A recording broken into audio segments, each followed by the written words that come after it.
All right. Welcome to valuationpodcast.com, a podcast and video series about all things related to business and valuation. My name is Melissa Gragg, and I'm a financial mediator and business valuation expert located in St. Louis. But today I'm speaking to Austin LaRoche. He's located in LA, Los Angeles, California, where we probably all want to be. But he's actually the CEO of a global full service marketing agency called ATAK Interactive. And he's the creator of the M2S process, which is marketing to sales framework for business to business growth. So today we're actually talking about data-driven stories or unlocking value through storytelling. And although you may think that this is a little bit more of a fluffy type of conversation, this is very much in the weeds of science, of data, of understanding stories, of branding, of marketing, of all these things that you probably want to start doing a little bit more of, but you're getting distracted by AI and you're thinking that it just as easy as sending a chat bot out to do your work. So welcome, Austin. How are you?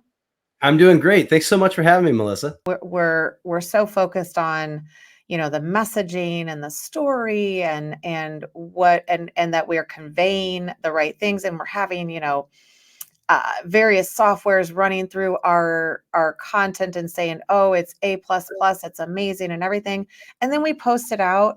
And it's like on one network, it's like, wah, wah. And on another network, it's like, amazing. And then another one, it's like flagged. I mean, it's literally like, I don't even know what data points to even look at to say, okay, I thought we created great content. I thought we focused on our message. I thought we did, like you pay attention to all the tactics that they also say to do and the hashtags and the and then literally it's like wah wah, and it's very frustrating because you're putting all this effort into some of these things.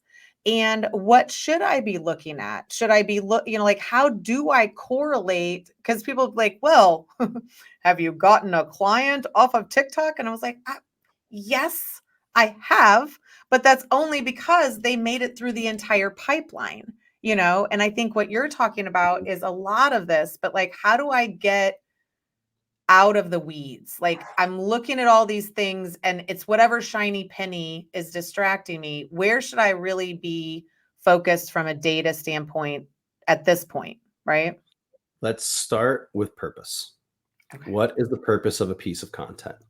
So my company, one of the SEO campaigns that we're going after is, it's longer, but it's a longer tail keyword, but it's HubSpot Salesforce integration. And Okay. so we've created blog posts around this integration. And one of my colleagues and I created a video around it. And now that video ranks pretty high in some, derivatives of HubSpot Salesforce integration. And recently we had a prospect come in and they said, I watched that video and I said, these are the kind of guys that I want to work with. And I thought, okay, that's some content that has some purpose, right? Now, on the other end, other ways that, people look at content, they have podcasts like these where they talk to other great business leaders and they think, oh my gosh, now as we're expanding our expertise and we're expanding our thought leadership, we're going to meet people who hear what we do, who can see our impact. And maybe at some point they can become channel partners. That's not the purpose, right? The purpose isn't necessarily, oh my gosh, they have to be channel partners. Anybody who we meet needs to someday give us a referral. No. But what we want is we want other people who are really interested in helping others to hear what we have to say and our perspective and how we help create the change that different customers out there would like. And then at that point, we can pass it on. So to me, what it comes down to with each piece of content is like, what do we want out of this? And how does that end up ultimately leading to a business impact? Because, like to your point, if you put out some great content and you grow this TikTok following, maybe you don't get a customer off the bat, but maybe you go and you sit on a panel and they accept you on the panel because they see you've, got yourself a couple thousand TikTok followers and you've built that authority. And now you're in the room with a bunch of people in your target market and you're showcasing what it is you're doing. And now you've got the target market going, wow, okay, I need to meet this person, right? So it's really kind of understanding what it is that you want out of your content and what the ultimate end goal is for business value. And to your point, it's not always easy, but I do think that you can quantify it in specific ways, if you're, if you really, really need to. Well, and I think that there's a little bit of a struggle because, like most, again, the people that are watching this are like creating bigger dollar items, right? So I'm not selling, like everybody gets distracted right now with like affiliate marketing and commission, like I can make a little bit of a commission. And I'm like trying to tell everybody, like, I'm the affiliate, like we're affiliate marketing ourselves and like we're the commission. And I think that in kind of thinking like that, to me, and I tell people all the time, like, I don't know if I need to have a 5,000 views on a video. I need to have one that pays me, you know? And so are we really shifting away from, because right now shorts and smaller, form content is all the rage. But Mhm. are we shifting towards authority and thought leadership? And should that be where we're creating more content or strategic marketing ideas? And what are your thoughts on that? Like how would am I putting that into video? Am I putting that into long tail, long form content? Am I focusing on a book? Like is this where we're moving towards, or is it this shorter, do I need to be doing dances, on TikTok and, doing the trending sound? Like, where is this really for those of us who are at not our peak of our career, but at a point where we really are that leadership, those ideas coming out? Where's your view of that? Well, at the end of the day, it all comes down to getting the right message to the right person at the right time. And the reason why I think shorts have taken off is because you're only asking for a small amount of time. It's like you're giving somebody a preview, the way you would back in the 90s when you go to a movie and you'd see the previews at the beginning. And sometimes you see the preview and you go, wow, that looks awesome. I have to see it. I got to see more.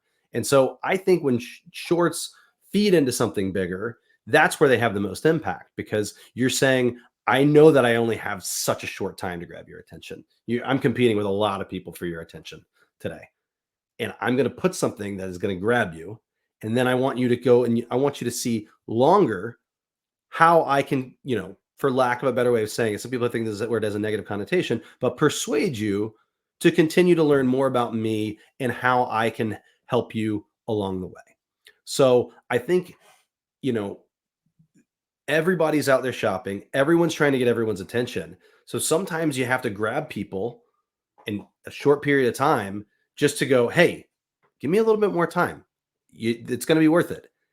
And then if you can blow them away on the back end, so to your point, that quantity versus quality thing is always going to be that balance, right? Because, if you say, I just want 10,000 views, well, then, yeah, then do a dance. Go do a dance if you just want 10,000 views, right? But how Right. about 200 views of the right people and 4 follow-ups? Maybe not do the dance, maybe then showcase that thought leadership and get people excited about the change that you can bring to their world. Well, and then, I mean, this was like the literal conversation that we were having this morning because it's like, okay, if it's really about consistency, right? Because most of our platforms, it's like most of our platforms, we have things always going out, right? Mhm. Consistent basis, they're already plugged in.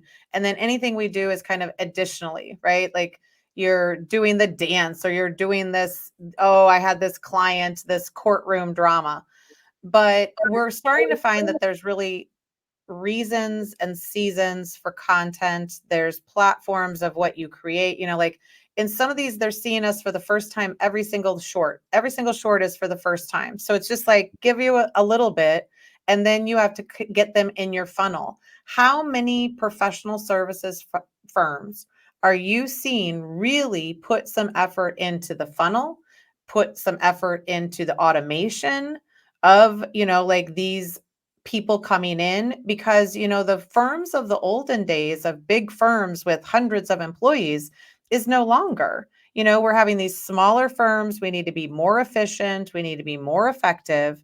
Where are you seeing that we should focus in some capacity? I think one of the things that I always talk about is, you know, marketing towards a need versus marketing towards a demographic. So if you're marketing towards a need, typically you want to be where people are looking for things. So, if let's just say if you're a plumber and something goes wrong at my house and I need a plumber, where am I going? I might go to Yelp, I might go to Google, I might go to the local Facebook group and see if there's anybody that they recommend. That's where I'm going. And I'm searching for this because I need it. Okay.